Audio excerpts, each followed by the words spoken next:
Ritual is the deliberate use of the language of spirits to communicate with, control, and coexist with spirit. The number one mistake people make when approaching African spiritual systems is to learn them with the mind alone. And when this is an experience-based worldview, it must be taken in by the body and the mind equally. Through observation, we enrich the mind with ancestral wisdom, the wisdom of the reality around us. And this is referred to as Odinala, as it is on the land. This is taking in the wisdom from the mind. And after it's taken in from the mind, changes are made to the body, how we act, and how we interact with spirits in a system known as Omenala, as it is done on the land, or ritual. But listen to this, ritual is powerful, and there's an unsettling side to ritual. Many of you who have paid attention to what's happening around you, be it the very loud examples from Hollywood, secret societies, gang initiations, and ritual cults, will know that whether or not you believe what the ancestors say about ritual, there are people who do, and they act on it because your Mmuo, or spirit, is very valuable real estate. And the same way you can use it to move your whole self into a direction that gives you life, there are very real forces right now at work using it and your ignorance of it towards driving you in a direction that is entirely different. Listen to this. In the time of the ancients, there was a man by the name of Uchi who wanted to know what Agun knew, but did not know that Agun's knowledge came with a great price. Uchi was one of the greatest Dibias of his time. He was a man of great wisdom that the entire world sought after to solve problems for them and gain wisdom from. Among his peers of wise men, he was one of the greatest. But this was not enough for Uchi. Uchi wanted to be the greatest, and not just the greatest of his time, the greatest of all time. And from there, he knew that in order to be the greatest Dibia of all time, he needed to know what Agun knew. Now, Agun, the universal consciousness, had already blessed Uchi with great skills and great abilities, but it was not enough. In order to know what Agun knew, Uchi knew that he must first summon Agun. And so he began a series of rituals. On the first day, he did a ritual to bring Agun forward, and nothing happened. On the second day, he tried another ritual to bring Agun forward, and nothing happened. On the third day, he tried his third ritual to bring Agun forward, and nothing happened. And then finally, on the fourth day, he did a ritual to bring Agun forward, and Agun came forward. The sight of the spirit shocked the man. Uchi fell to the floor. He wanted to ask Agun everything. He wanted to figure out everything at once. He wanted to possess the mind of the all-knowing spirit. Agun asked Uchi, "Why do you summon me?" And Uchi answered, "I wish to know what you know. I wish to have the mind of Agun." And Agun said, "In order to know as I know, you must be as I am. But be warned, my child. Makana, onyobala loro okute, asobedi, ikenya. Whoever swallows a stone does not respect their anus." The warning meant nothing to Uchi. He wanted to know what Agun knew. He wanted to be all-knowing like the great spirits. And so he asked again. And it was then that something happened. Uchi fast fell asleep. When he dropped to the ground, birds descended from the sky and pulled his eyeballs from his sockets. He woke up screaming in pain and mournful of his lost eyes. But upon losing his eyes, Uchi realized that he can see what he could not see before. The skin from the palms of his hands had been eaten off, and when he noticed this, he screamed, but he realized that he can feel what he could not feel before. And now that he was awakened and had accepted his new form, Uchi the Dibia realized that he was all-seeing, all-knowing, and all-understanding like the great Agun, the spirit of universal wisdom. And once he had accepted his new form and the pain that he had undergone and will forever live under, Uchi walked back into town. When those who loved him and knew him saw him, they could not recognize him, and they feared his ghastly appearance. When he would enter the market, people would run. When he'd go home, his own family would hide from him. And when he tried to tell the world what he was able to see and feel, the world looked upon him like a madman. For the rest of his life, Uchi would spend his days all-seeing, all-knowing, but feared and alone. This is Derek Ofaderunwa with The Medicine Show, and today I'm going to discuss ritual. I'm going to explain how ritual is done and why, as well as the 7 ways to control spirits that you can use to form your own rituals. Now, some of the things I discussed get a little spooky as far as this particular video.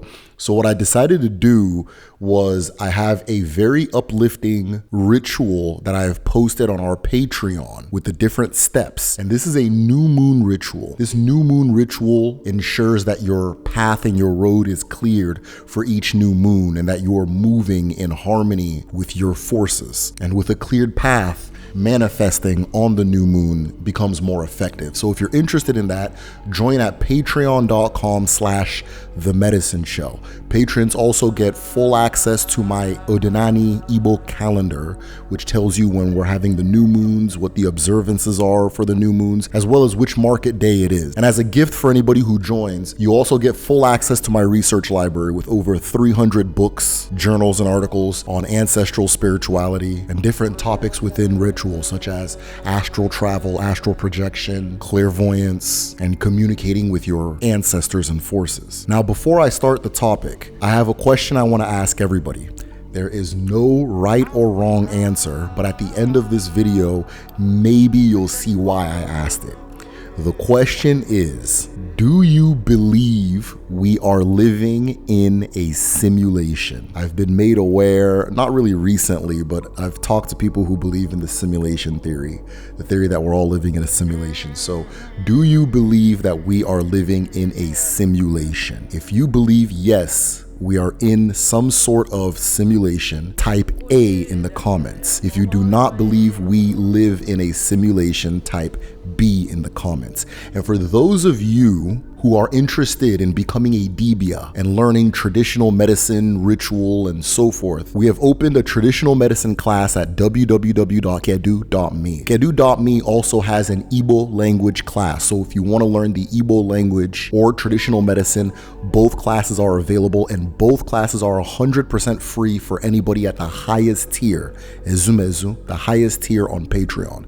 So join at patreon.com/themedicineshell and sign up at www.kedu.me. And with that being said, let's begin. In the Igbo worldview, the universe is musical. Chukwu, the creator, is described by the ancestors as a dancing god, and spirit, or Mmuo, described like music, meaning that at all times, based on the design of Chineke, which I'll explain in this video, the physical dances to the tune of the unseen. Or as Ndi Igbo say, when a man is dancing on top of water, there is something beneath playing his tune. All things are controlled by spirit, but at the same time, as you'll see in this video, all spirit is controlled by things. Ritual being used in your favor and against you is a fact of life for all of us on a day-to-day basis. Now, if you are worried about how ritual is used against you, or if you're curious as to how you can be more deliberate with ritual to reclaim the self, just remember, Uchi na-echebe okwu, okwu na-echebe uche. And I'll explain what this means at the end of the video. But you'll definitely understand what this means if you listen to the next thing I'm about to say very closely. There are 3 reasons that can serve as the ultimate guide for understanding why people do rituals and what rituals are. Reason number 1 is to keep a spirit alive.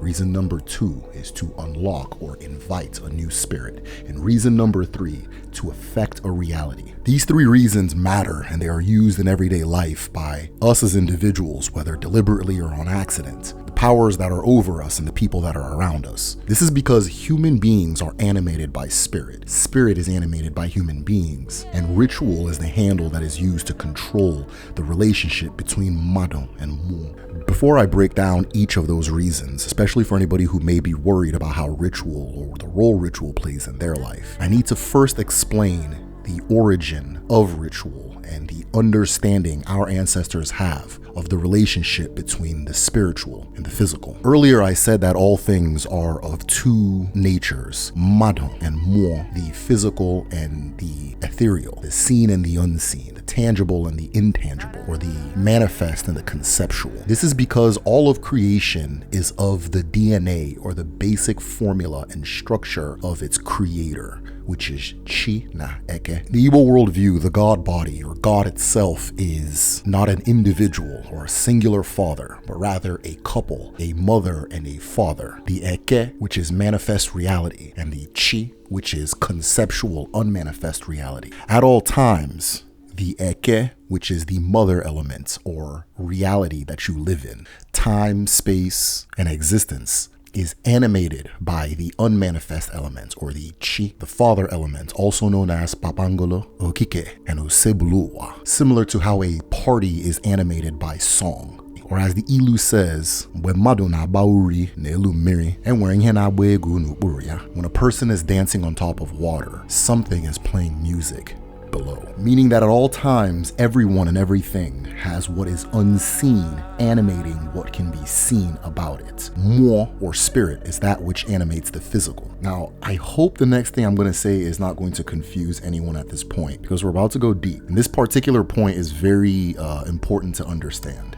The chi animates the eke, the chi being the unmanifest conceptual, and the eke being the manifest physical, similar to how the idea of writing a book determines what that book will be, how that book will affect the people who read it, and so forth. But at the same time, the physical, or the eke, the mother, also animates the unseen. So for example, a person can pick up that book, read it, and then it puts a lot of thoughts into their head that are unmanifest and then animates them to behave one way or another. The two, chi na eke, respond to each other. Father and mother at all times interlocked in a dance that creates existence. And for the individual, this means that all human beings have two minds. One, which is a channel that receives consciousness from the mother, and another one that receives consciousness from the father. The consciousness that flows from the mother through you is known as ako. Ako uses your two eyes to see the world, or in the Afa language, the language of divination in Igbo culture, and the legendary original language of humanity. Those two eyes are known as Ose Nabo or Ose Nambo, and from the father, an individual receives a stream of consciousness known as Uchi, which uses your unseen eye to perceive the world. This unseen eye is known as Oseora, the eye of light, or what many cultures refer to as the third eye, and sometimes in Igbo culture, the spiritual eye, which is why ancient practitioners pass down the ilu, madonwere anyato, all people have three eyes. At all times, the mother and the father send their consciousness from their source through you as an individual. I wanted to add this before I forget to say it. So the Oseora is really interesting because the way our ancestors describe it, you can call it a third eye, but they also describe it as an eye with several eyes within it, almost like it's just spotted with eyes or speckled with eyes and so forth. This nature of the third eye being an eye with many eyes on it is also reflected in nature as the leopard. And if you understand that, you'll understand the role of the leopard in Igbo culture. But even beyond Igbo culture, everywhere you go throughout Black Africa, there's this idea of the enlightened or the awakened person wearing leopard skin. So if you're interested in a video on the Ose Ora or Anyanwu, comment below. Earlier I was saying that Ako na Uche, or Ako and Uche, flow through an individual. One, Ako from the mother, the second, Uche from the father. Two streams that come together in each person to create each person's consciousness, meaning that the consciousness that animates everybody does not belong to them, but rather each of us is a conduit for the universal flow of awareness. Both of these flows are an animating energy known as Ose. But earlier I had also said something that I need you to remember, that while Ako na Uche are your baseline consciousness, they are not the only consciousness that flows through or occupies the individual vessel, or you. All elements of nature are receiving this double flow of consciousness, but then upon receiving them, something else can also happen. Each element of nature can then share Ose with each other, send Ose through each other, or occupy and control bodies that are not necessarily theirs, using the same flow. Meaning this animating force can not only be shared up and down, but also laterally, side to side. This means that each individual is a river that consciousness flows through, but we all have tributaries that link us to each other. And by each other, I mean the people around you that you can see with your two eyes, and the ones around you that you can't. Reason number one that people do ritual is to keep a spirit alive. Because Ose, or animating energy, is being shared in all directions at all times, all of creation is entrenched in a pool of this animating energy that we also refer to as Mmuo, or spirit. And just like in a river, an individual can take a gourd or a cup and scoop up water, or in this case, Mmuo, and use Mmuo for whatever they wish to use it for. Now, if we can visualize water as Mmuo and Mmuo as water, then all of existence is submerged under water. But even within water, as we see with animal life that lives in water, water can be used to serve the specific purposes of the individual creatures or people that are within it. And the tool for using water, the way you want to use water, is ritual. Ritual in this sense is like a gourd or a cup, or a device that gives you a handle over the water that you coexist with at all times to keep a spirit alive. Ma is the material by which spirit is made. Ma is also the material by which we are made, meaning that we and spirit are one in the same. The difference between Mado and Mmuo is that Mado is the most dense concentration of this exact same material. That also means Mado, the physical and measurable reality, and all of the different parcels in it have a very specific spiritual composition. All things have a spiritual composition that make them what they are. This includes individuals, families, situations. In order for something to change, the spirit must first change. Or as the Ilu says, whatever happens in Mado, the physical manifest world, first happens in Mmuo, the world of spirit. This also means that in order for something to remain the same, the spiritual composition of that thing must be maintained. If we look at spirit like a liquid such as water and ritual like a cup, by changing the shape of the cup or the container, you change the shape of the liquid. To keep the water in the exact shape that your cup formed it into, you keep your cup the same. All of creation is made of this material known as Ma.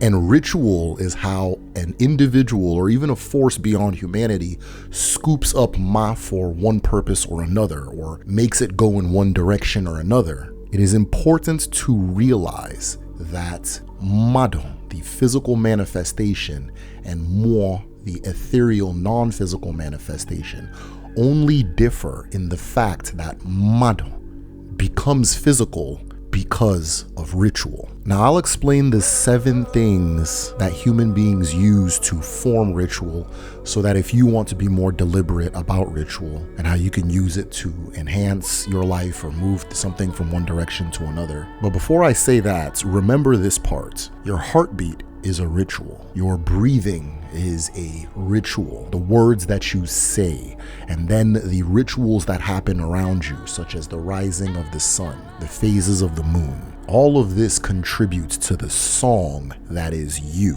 And this song is a ritual, meaning that by changing your heartbeat, the song itself can change. By changing the way you breathe, the song itself can change. By changing the name that you are called or your environment, you as a person will change because the container that is holding you together has changed shape.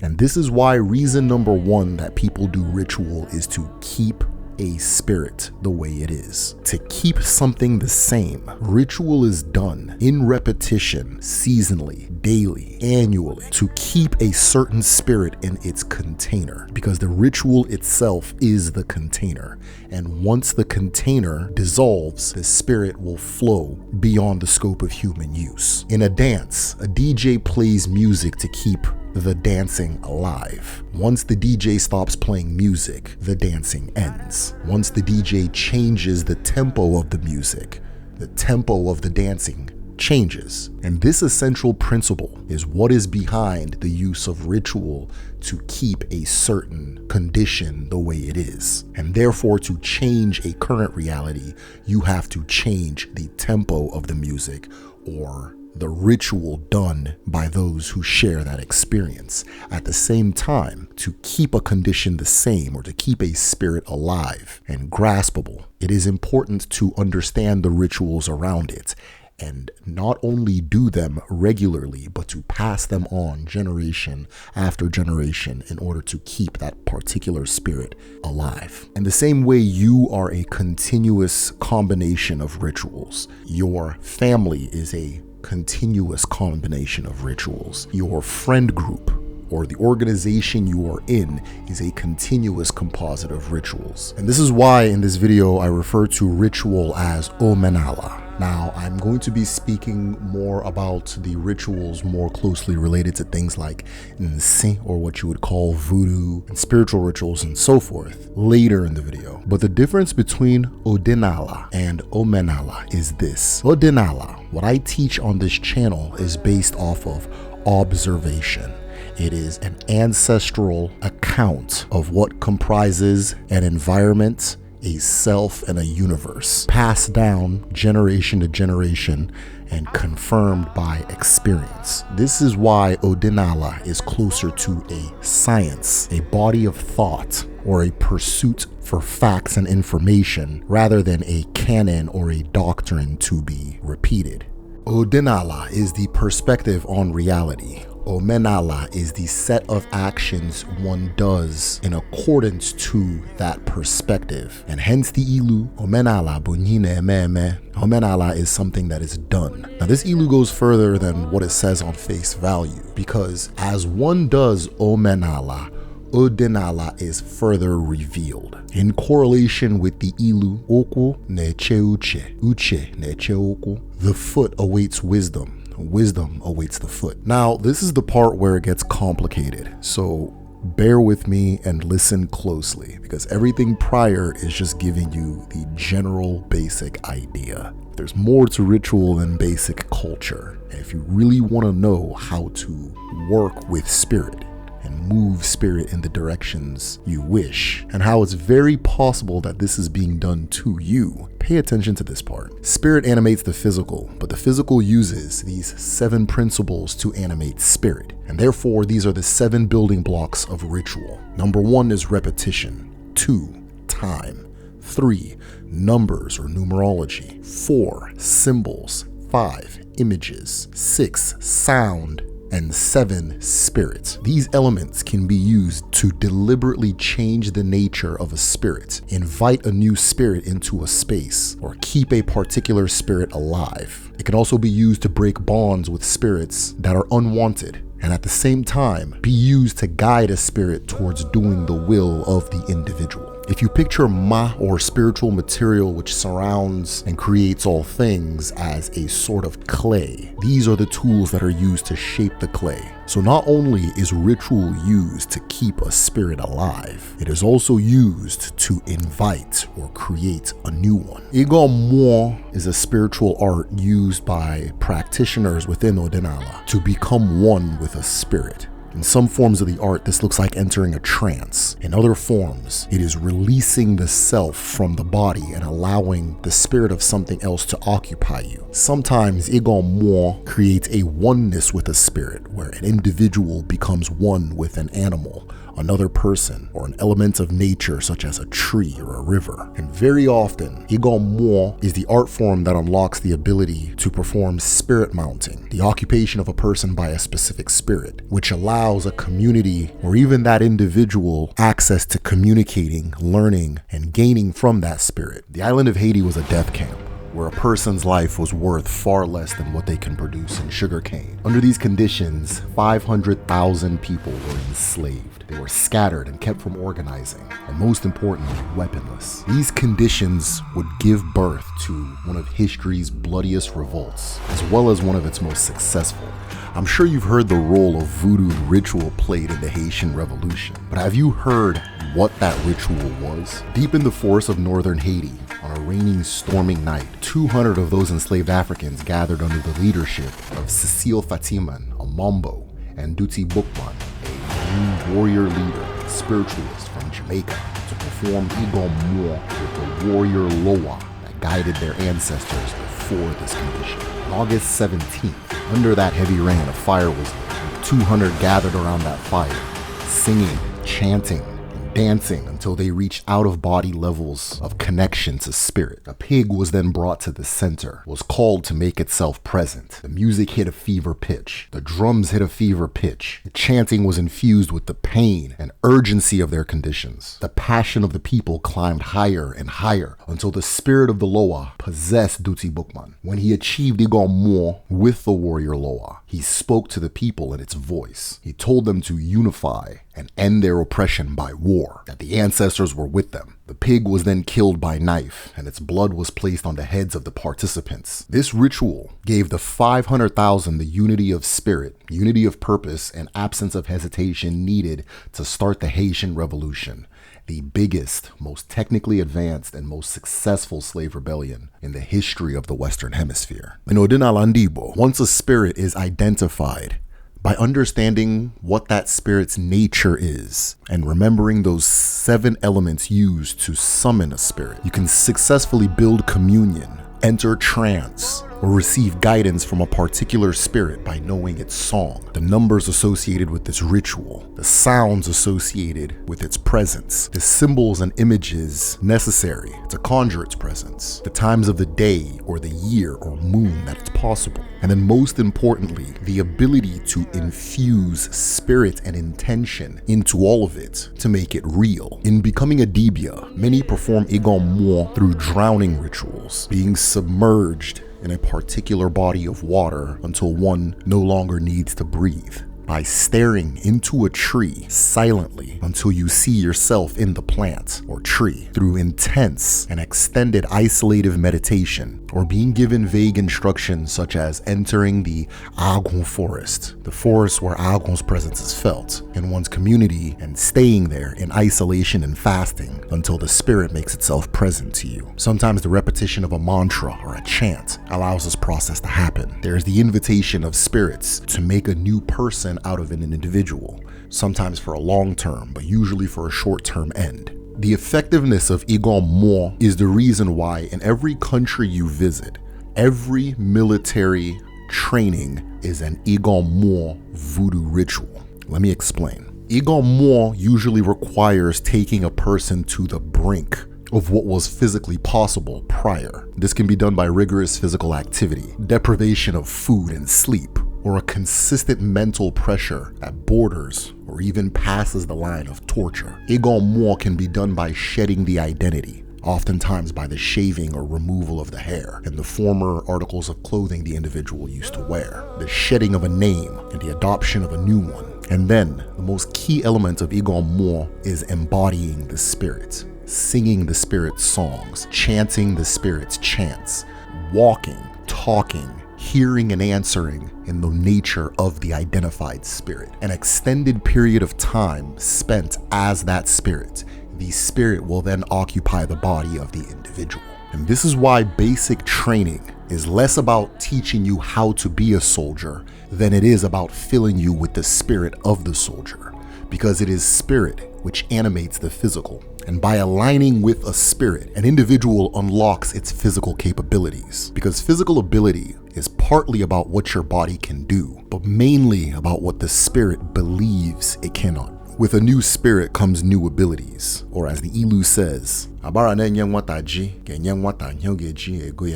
that gives a child a yam will give the child what it takes to cut it. If you want to be more intentional about how you use ritual in your own personal life to interact with spirit, or to be able to identify how ritual is being used on you by something external, these are the 7 building blocks of ritual and how to use them. Number one is numbers or numerology. Mmuo or spiritual matter is responsive to numbers, meaning that both Mado and Mmuo interact with the concept of math. The universe is built, sustained, and expanded by way of numbers, numerology. It is the basic structure of all things. Rituals in Odinala are guided by Igbo numerology. Now, if you want a full video on Igbo numerology, comment below. But for the sake of this video, Uchi or Mbo represents intention, a chi or an unmanifest actuality. When things are done in ritual with the number 1, this is what power is infused into it. 2 represents Abo, being, existing, in the fact that the universe is Uwa Bo, the world of twos. All things manifest in twos. The human body is a symmetry of 2 parts. The human person manifests as Mado and Mmuo. And the science of being is the manifestation of twos.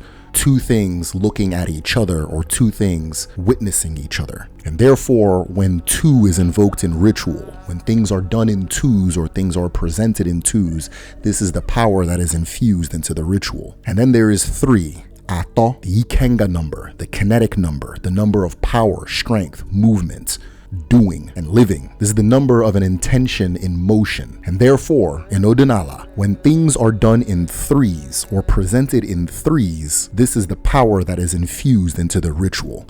Now, like I said, if you want a video on Igbo numerology where I go through the whole thing and I go into a lot more detail, comment below. The next thing that is used in ritual is spirit, which I refer to as feeling or intention. Whatever is said, done, or symbolized in ritual has to actually feel like what it is supposed to feel like. If you have something that symbolizes courage in a ritual, it has to have the feeling of courage attached to it or make the ritual user feel the feeling of courage. If somebody says peace or wants to symbolize peace in a ritual, the thing that they use has to feel like peace. This is why in a courtroom, an ofo is a ritual staff that is used to symbolize what is sacred and true to a person. It is the thing that you hold and cannot lie while holding. Now, in Igbo culture, the ofo can be used to do this, as many use the ofo to swear oaths, as can soil or ajana, the sands of the earth,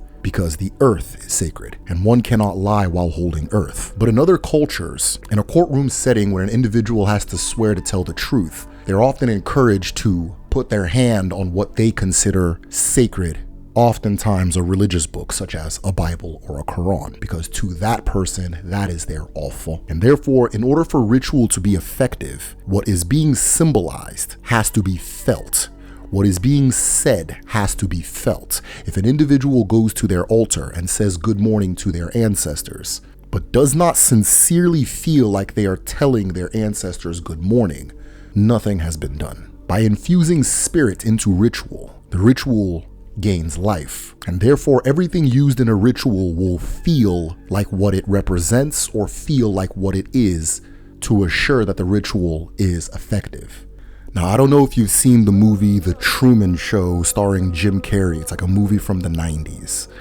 But at the end of this video, I'm actually going to break down what that movie is about, because it is about ritual and everything I'm saying is evident in that movie. But before I get there, remember this aspect, that spirit, intention, or feeling are ingredients or building blocks for ritual reality. Next is sound. Much like Mado, Mmuo is responsive to sound.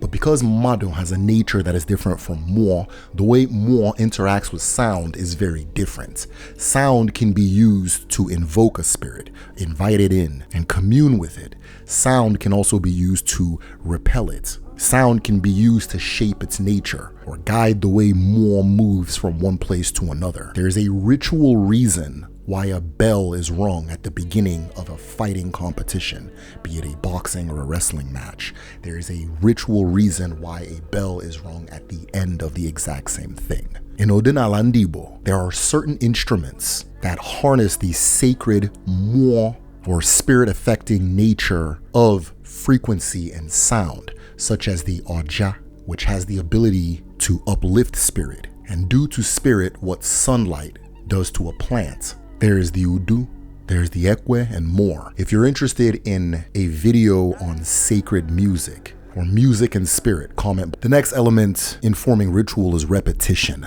Mmuo repeats. Again, much like song, mmuo or spirit is locked in repetition. Mmuo affects mado by way of causing repetition, and mmuo finds form by way of repetition. Our ancestors say that everywhere a person has been, their mmuo or spirit leaves a part of itself behind, repeating the exact action they were doing in that exact place. This is why in Odinala Ndibo, many rituals involve using soil from the footpaths in your community, soil from an ancestral home, be it your paternal or maternal, and the most powerful soil of all, soil from the community market, because these are all places where you are assured that the mmuo and the feet of your ancestors touched, and therefore it is infused with their presence. In the activation of the apapala, or the beads of divination used in afa divination, one of the steps involves burying the apapala in the soil of the market so that it learns the language of mado and the language of mmuo, and keeping it there for an entire moon, sometimes more, sometimes a little bit less, based on what your guide or teacher advises. Because mmuo has the nature of repetition, it animates mado by way of repetition. So for example, I exist. Now actually, let me say this. Earlier, I said that it is ritual that keeps a person alive, right? That every human being is a ritual, or that mmuo forms into mado by way of ritual. This is how. My heartbeat is a repetitive sound, much like chanting in a ritual, the music in a ritual, and so forth. This repetitive sound or this repetitive action has to continue in repetition for me to exist, as does my breathing, as does my eating, as does the division of my cells and my interaction with the world around me.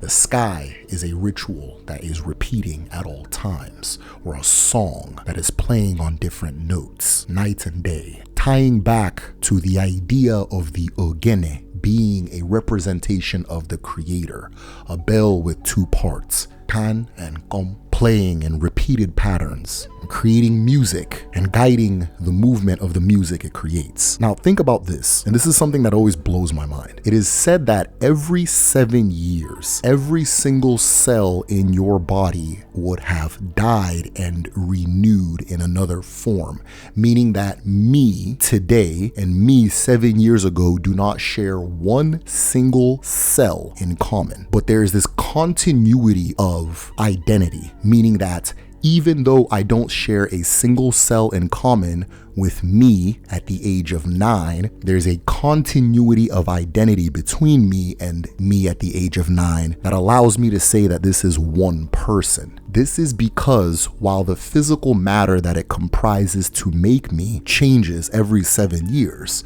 the ritual or the mmuo that rides this physical vessel into reality remains the same. And it is spirit or mmuo that is ultimately tying this physical reality called Dereko Forongwa together, giving it meaning and existence. And therefore in ritual, you will always see repetition. Repetition of what is said, repetition of movement, repetition of visual, and so forth. If a person wants their mmuo to vibrate in a different direction, it is not enough to say one thing.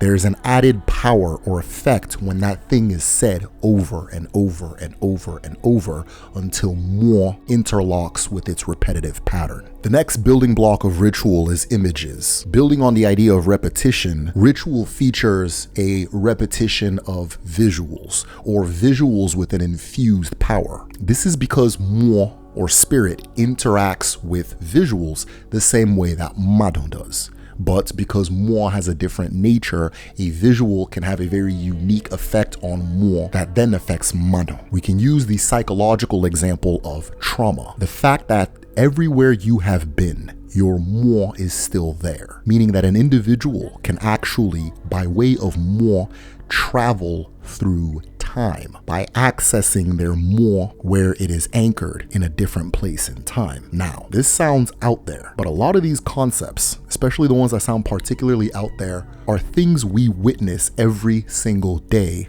but we just have different terms to describe them. So when a person is unintentional about their ability to travel to different parts of time in places where they have left their Mmuo or spiritual resonance, one of the manifestations of this ability we tend to call trauma. When an individual sees a visual that takes them to a certain event that had a major impact on their Mmuo, their spirit returns to that event, time, location, situation. It then informs the body to feel as that person felt at the time of the trauma, bringing a person completely into that place spiritually and physically. We see it in the concept of the Maslow's dog, where a certain sound was used to make an animal salivate because it had been conditioned to encounter food anytime that sound was made. Ritual allows an individual to be intentional about what is happening in Mmuo, and therefore being aware of the fact that images have a direct effect on Mmuo. Most, if not many, rituals have a visual component. And this also follows the principle of atumato, the intention that sees the intention, meaning that very often two things have to witness each other for a reality to be created. So it is one thing to speak to the ancestors.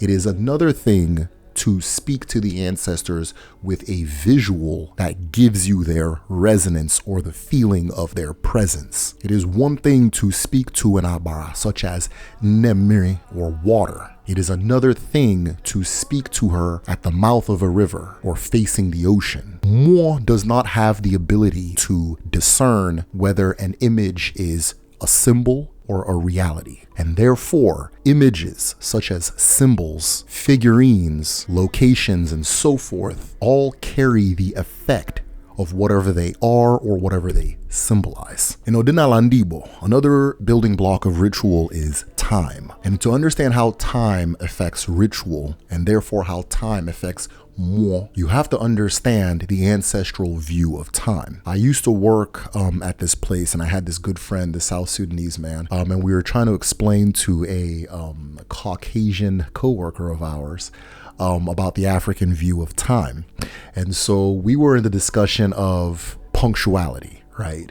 And he said something that summed it up. And he said that the event begins, or in the African view, the event begins when we arrive and the event ends when we leave. Which, you know, based on her worldview was very difficult to understand, but I knew exactly what he meant. Now, as far as Odinalandibo and the ancestral view of time from this perspective, time is comprised of its moving parts, meaning there is no time independent of action, be it human action, the action of an environment, and so forth. The morning begins when the rooster makes its sound, or as Ndibo say, when a person awakens is his morning. And therefore, when we think about how time affects ritual, we speak about time in relationship with the movement of the sun, the phases of the moon, eras in a person's life, or following events in nature or in personal or in social affairs. For example, an individual who wants to form an ofo will enter a forest, and they will only use an ofo branch that has fallen on the ground. They cannot pull a branch or cut a branch from the ofo tree. This means that one begins to have an ofo at the time that the tree gives them an ofo. And if you're following the very traditional way of doing it, in the initiation of a dibia, their forehead is cut in the Uchi pattern. Their tongue is also cut at the edges. A very painful medicine is poured into their eyes and into their wounds, and the blood of that person will then touch the ground. Now, if that person returns to that spot several years later, and an ugili tree is growing from where their blood touched the ground, this tells the world and the individual that this person is a dibia arobinago, meaning a dibia who has the ofo or staff of authority to do divination. And it is from that ugili tree that they will get the seeds that they will use to form their apapala strings. This means that an individual does not even begin their own practice until that tree has reached full maturation and gives it its seeds. These two examples show the African relationship with time. that things happen when they happen, based on what an individual is trying to do. Aligning the ritual with the appropriate resonance given by the events of time is an essential part of ritual. By using these ingredients, an individual creates new ritual bonds or a new ritual reality. And because a reality or a bond created by ritual is difficult, if not impossible to break without a counter ritual, ritual is used as an element of creating the reality we live in at all steps of life. Courtroom is held together and conducted in ritual. The military is a highly ritualized organization. Peoples, by way of culture, undergo a series of ritual, which sometimes they call religion. And then, of course, the adept, or those who are more aware, are able to use ritual to alter their own personal realities by inviting in the spirits they wish to live with and identifying and excommunicate those they do not want to. In Odinan Indibo, this is the reason why when a person eats, they eat with their ancestors, by presenting their ancestors a portion of what is being shared. This is why when an individual drinks, they pour libations to the spirits by which they invite into their life. And why when an individual breaks Oji in the Iwaji ceremony, which is used to address a group of people, used to pray, used to manifest, used to speak to the ancestors and so forth, or even used to greet a guest into your home, an individual calls their entire Ezumezu, your larger spiritual body, you and all of the spirits it took to create you, as well as those that follow you into the world. One of the reasons ritual bonds are hard to break is because culturally, things that pertain to spirit tend to be considered strange, and more logically, they're the last place a person looks. It is difficult to convince the average person that somebody is behaving the way they're behaving because of the spirits they are aligned with, or that an individual or organization is channeling a certain spirit to assure that people behave a certain way. In Igbo culture, there's this concept known as Ogwego. But Ogwego itself is the science of wealth, and those that hold and understand it usually form secretive organizations by which their practice is kept within initiated members. Now, I have no business sharing this with you guys, but whatever, we'll see where it goes. But one of the things that is done as far as Ogwego goes is not so much teaching an individual how to make money, but aligning them with the Mmuo that has already done so. By uniting a person's spirit with the spirit of a venerated spirit with a certain trait, the traits of that spirit will then reflect in the behavior, the thinking, and the movements of the person. And therefore, in a lot of organizations that practice Ogwego, there is a founding spirit and a ceremony by which you align your spirit with the spirit of the founder to move through the world as the founder did and achieve what the founder was able to achieve. Now, we see this with actors, where it's one thing to memorize your lines, but it's another thing to understand and embrace the spirit of the role you are playing so that the lines come out of you naturally. Now, you see this idea of allowing a spirit to occupy you in the movie Black Swan, where the main character is a great dancer and practices very hard, but she's never considered the Black Swan because she doesn't allow the spirit to occupy her. And then once she allows the spirit to take over her body, she is then able to be the Black Swan, which the movie depicts by literally having her transform into a swan. It's a really weird one. This concept still exists in gangs, the idea of being occupied by the spirit of the gang. Most gangs will not teach you how to be a Crip or how to be a Blood or how to be an MS-13, but they will have you undergo a ritual. And the purpose of that ritual, which we call an initiation, is to allow the spirit of that gang to occupy your body, so that going forward, you are programmed and animated by the spirit of that gang. Without being given the instruction to, members of a gang begin to take on similar ways of dressing, similar ways of moving and talking, similar reactions to situations, and a spiritual bond that is difficult to break and difficult to explain to somebody who does not understand the science of ritual. One of the most interesting places you find ritual, especially using the 3 reasons that ritual is done that I had highlighted in this video, is in a lot of the common things we do here in America, because it kind of lets you know what spirits we deal with or what spirits we use to keep the current reality as it is. One of the spirits that's commonly invited or invoked in American culture is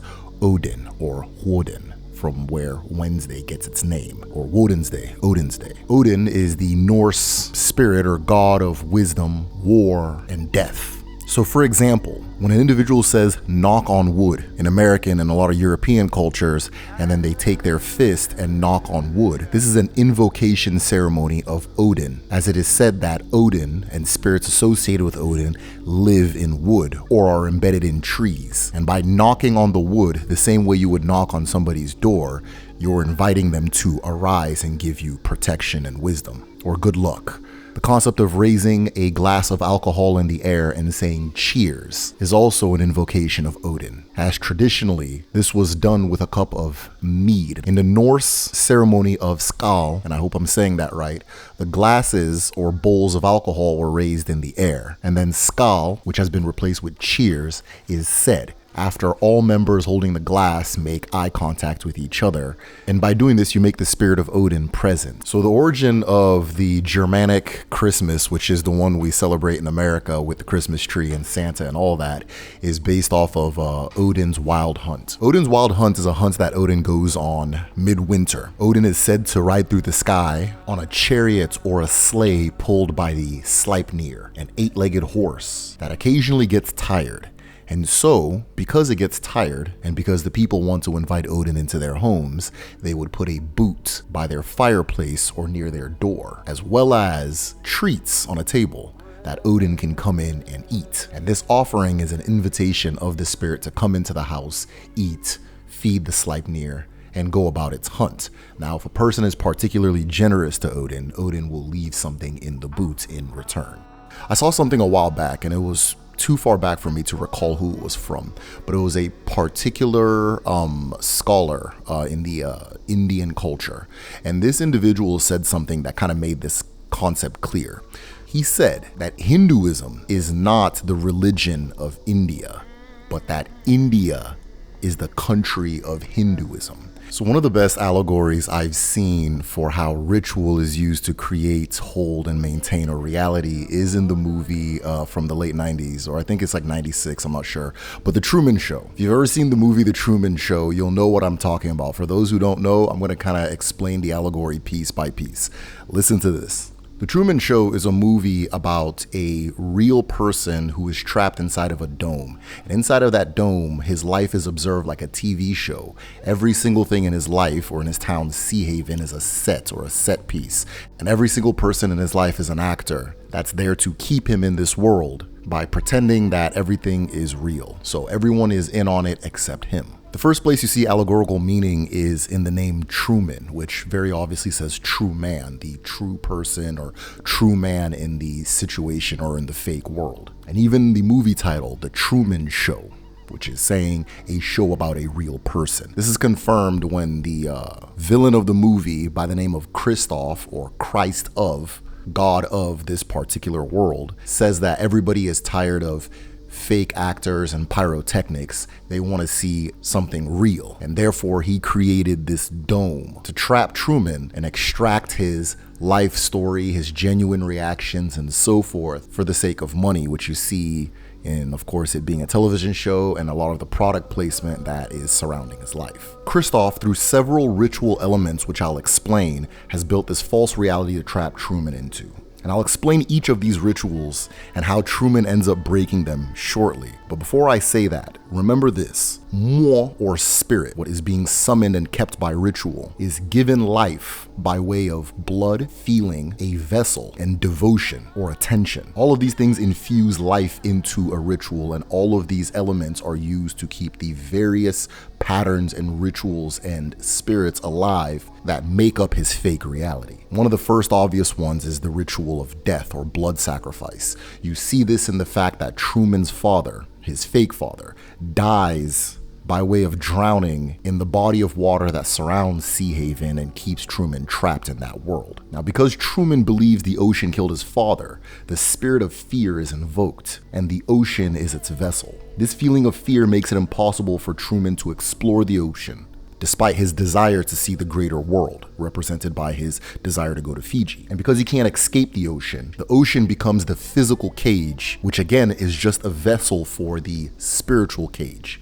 the producer, observes Truman from the sky in a little office that you access as a viewer through the moon, meaning that he's in the moon. Now, if you understand that the moon is the controller of the tide, and that the tide, or the ocean, is the vessel for the cage, you'll understand that Kristoff is a wizard controlling the ritualized reality. And fear is used to block all exits. Anytime Truman encounters an exit, or a road that leaves the set, there's always fires, nuclear spillage, and a bunch of different dangerous things that block the way. But loving spirits are also used to trap him, or as the ancestors say, a tree grows in two directions, above and underground. The second direction the spirit trap grows is using the feeling of love and closeness to keep him in. Truman's best friend Marlin and his wife Meryl, both of their names alluding to a falcon or a bird of prey, both use gaslighting and redirection as well as memories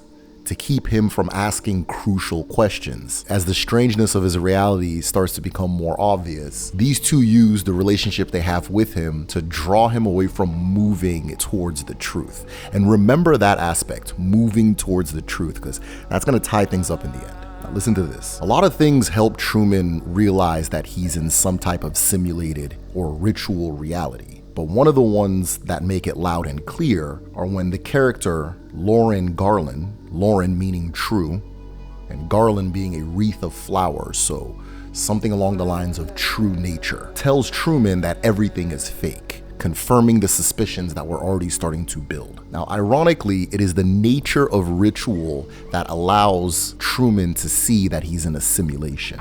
The repetition in behaviors, the breaking down of the simulation as he stops feeding the ritual predictable behaviors, and the fakeness of the visuals such as the sky. Finally, Truman taps into Uchi, or this movie's version of Uchi, true wisdom and true intellect, that are represented in the scene where Truman finally hears the radio signals that all of the actors hear, which informs them of his movements and his positioning in the simulation. So, once Truman is suspicious enough that something is not right, Truman starts moving towards the truth. Truman drives through the spirit of fear, which is represented by driving through fire. He lets go of his attachments and love and breaks that particular spell or ritual that is being given a vessel by way of his best friend and his wife, and begins heading towards the end of the world. Now, his realization is never fully shown in the movie.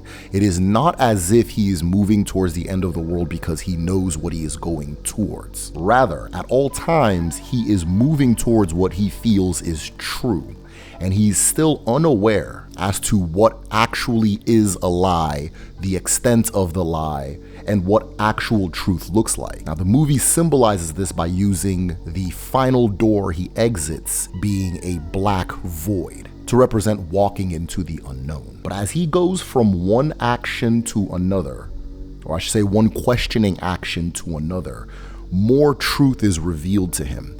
As more truth is revealed to him, he is more inspired to move towards truth, which creates a cycle that the ancestors describe as Oko neche uche, uche neche oko. The feet wait for wisdom, wisdom wait for the feet. And that's it. This is Derek O'Fodderman with The Medicine Show. Thank you.